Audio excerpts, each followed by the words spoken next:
கண்ணன் இருக்கும் அந்த தேர் அருகிலே வந்து நின்று ஒன்றும் காணாதவர் போல் கண்ணனை தேடி வந்து கர்ணா கர்ணா கர்ணா ஐயோ நான் எங்கு தேடுவேன் கர்ணா கர்ணா நான் எங்கு தேடுவேன் யாராகிலும் பார்த்தீங்களான்னு கேட்கலான்னு நினைச்சா ஒருவரும் உடம்பில் உயிரற்று தலையருந்து காலருந்து உடலருந்து பிணக்குவியலாய் கிடக்கிறது. யாராகிலும் ஒருவரை கேட்கலாம் என்றால் ஒருவரும் கேட்க இங்கு நாதி இல்லை. என் செய்வேன்? எங்காகிலும் ஒருவேளை கண்ணன் இருக்கிறாரா பார்க்கலாம் என்று பகவான் கபட நாடக சூத்திரபதாரி கண்ணன் தேர்தட்டில் சாய்ந்து கிடக்கிற அவன் அருகாமையிலே வந்து கர்ணா நான் எங்கு தேடுவேன் கர்ணா உன்னை என்று சொல்கிற போது அர்ஜுனன் விடுத்த பானம் கண்ணன் மார்பினை தைத்து அப்போது அந்த வலி பொறுக்க முடியாமல் அந்த உயிர் அவன் உடம்புக்குள்ளே இருந்து துடி துடித்துக் கொண்டிருக்கிறது. அந்த நேரம் அவன் உடலை விட்டு உயிர் பிரிகிற தருணத்தில் இருக்கிறது.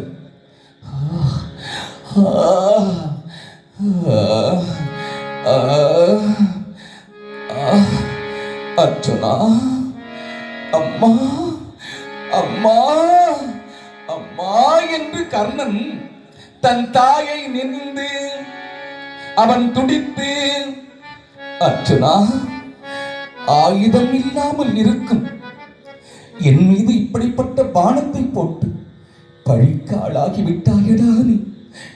தம்பி என் தாயை வந்து தேடுவேன் அம்மா என்று அவனுடைய உடலில் இருக்கிற அந்த உயிர் தாயாரை தேடுகிறது. அம்மா அம்மா என்று தேடுகிறது.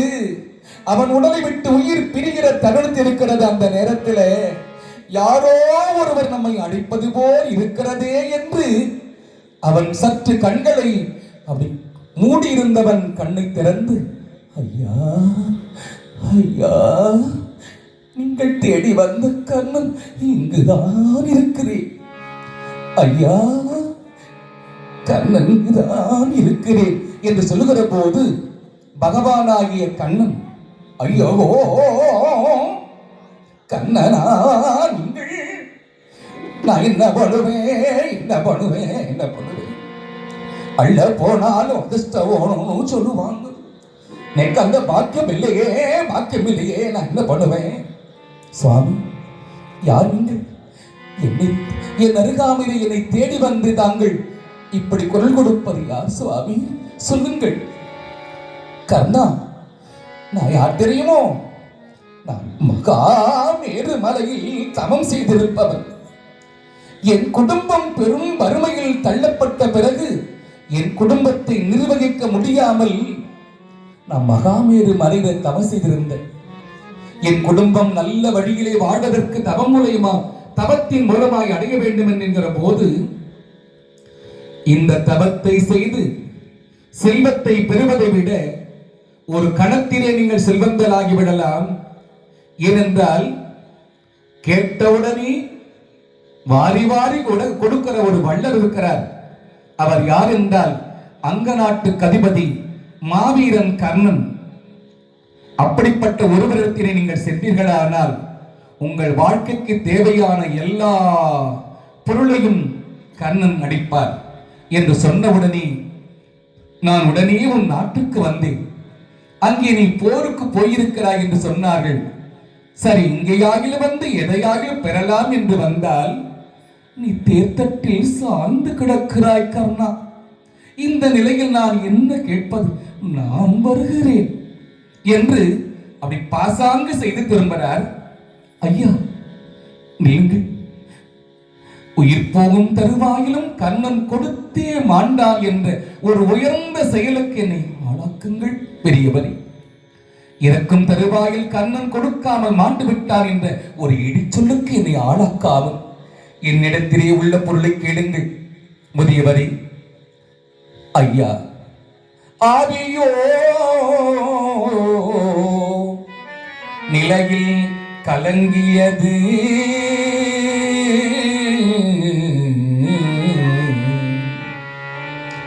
ஆக்கை அகத்ததோ புறத்ததோ அறியே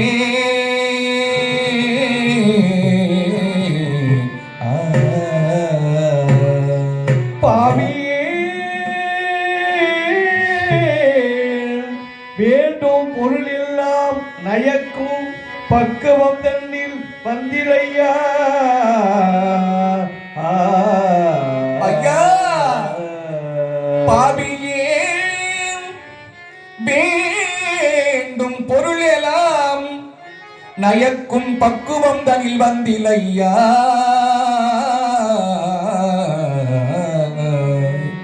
ஐயா இப்ப வந்து கேட்கிறீர்களே ஐயா இந்த பாவி வாரி வாரி கொடுக்கும் போது வந்திருப்பீர்களையானால் எவ்வளவு வேண்டுமோ கொடுத்திருப்பேனே சுவாமி இந்த பாவி ஏன் வேண்டும் பொருள் எல்லாம் நயக்கும் பக்குவம் தனில் வந்திலையா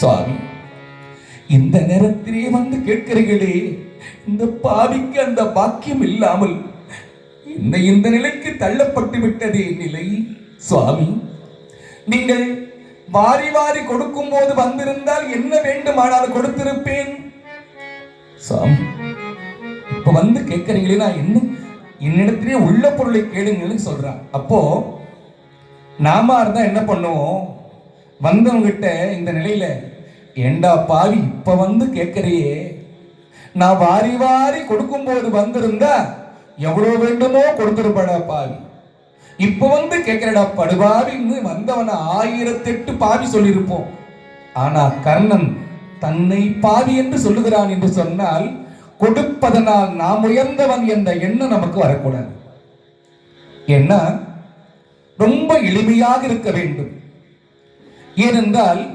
கொடுப்பவன் எவனோ அவன் கடவுளுக்கு சமமானவன் கடவுளுக்கு நான் கொடுக்கிறேன்ற எண்ணம் அவருக்கு இருக்குமா இருக்காது சூரியன் உலகுக்கே ஒளி கொடுக்கிறான் நான் கொடுக்கிறேன் எப்ப நினைச்சிருப்பாரா காற்று உலகுக்கெல்லாம் உயிர் கொடுக்கிறது அது எப்ப நான் கொடுக்கிறேன் நினைச்சிருக்குமா அதுபோல கொடுப்பதனால் நான் கொடுக்கிறேன் என்ற எண்ணம் இல்லாமல் இருப்பவர் யாரோ அவர்கள் தெய்வத்துக்கு சமம் அப்போ இந்த கர்ணன் பகவான் கிட்ட சொல்றார் சுவாமி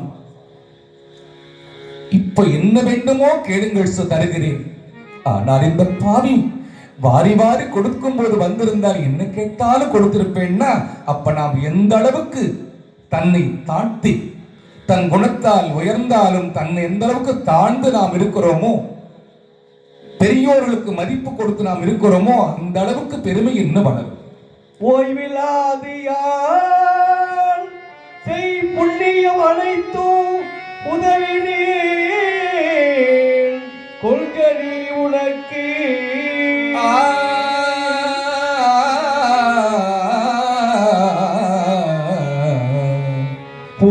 அப்போ சொல்லுகிறார் பகவான் சொல்லுகிறார் கர்ணா அப்படியானால் நீ இத்தனை காலம் செய்த புண்ணியத்தை அதை தானமாக தர முடியுமா ஆஹா ஆஹா இந்த புண்ணியத்தை தானமாக கொடுப்பதற்கும் இது பாக்கியம் என்று சொன்னால் இதை விட ஒரு புண்ணியம் என்ன எனக்கு வேண்டும் ஐயா இந்த புண்ணியத்தை நான் தானமாக தருகிறேன்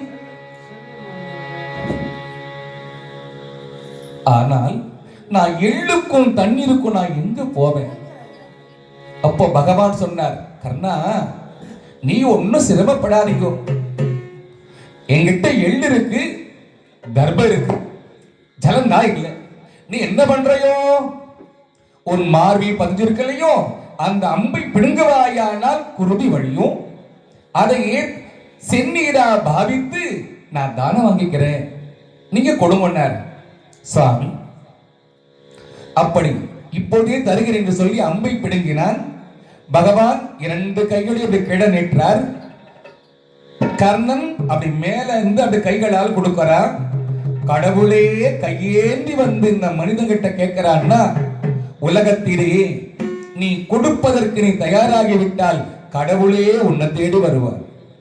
நீ கொடுக்கலாத அவரை தேடி போகணும். நீ கொடுத்து விட்டால் உன்னை தேடி கடவுள் வருவார். அது எத்தனையோ உதாரணம் சொல்லலாம், நேரம் இல்லை நமக்கு. அதனால இந்த கடவுள் கையேந்தி இருக்கிறார் சொன்னா எவ்வளவு பெரிய புண்ணியம் செய்திருக்கணும் கர்ணன். அப்போ பூவில் வாழ் அயலும் நிகரிலும் என்றால் புண்ணியம் இதனினும் பெரிதோ.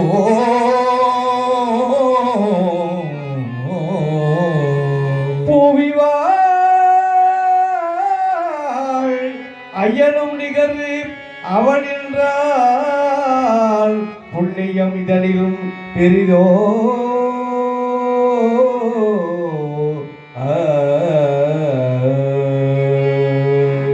கர்ணன் அவன் கரத்திலே இருந்து பகவான் அந்த குருதியை அப்படியே கையில வாங்கி அடுத்த கணம், இப்ப கர்ணா உனக்கு என்ன வேண்டுமோ கேட்டாரு, என்ன வேண்டுமோ கேட்டார் என்ற போது இப்போ கர்ணன் பார்க்கிறார், எதை கேட்டாலும் கொடுப்பவன் யார்? அந்த இறைவன் ஒருவனாக தான் இருக்கணும். எதை கேட்டாலும் கொடுப்பவன் அந்த ஆண்டவன், அவரே இங்க வந்திருக்கிறார் போலும்.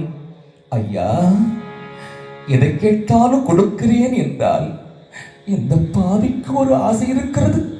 அது என்ன ஆசை தெரியுமா? மனிதன் உலகிலே பிறந்து அவன் செய்த பாவ புண்ணியத்தால் மறுபடியும் பிறப்பிருக்குமே. ஆனால் அடுத்த பிறவியிலும் எனக்கு கொடுக்கிற மனதையே கொடுங்கள் சுவாமி. அல்லலும் வினையால் இன்னும் உற்பவம் உண்டாயினும்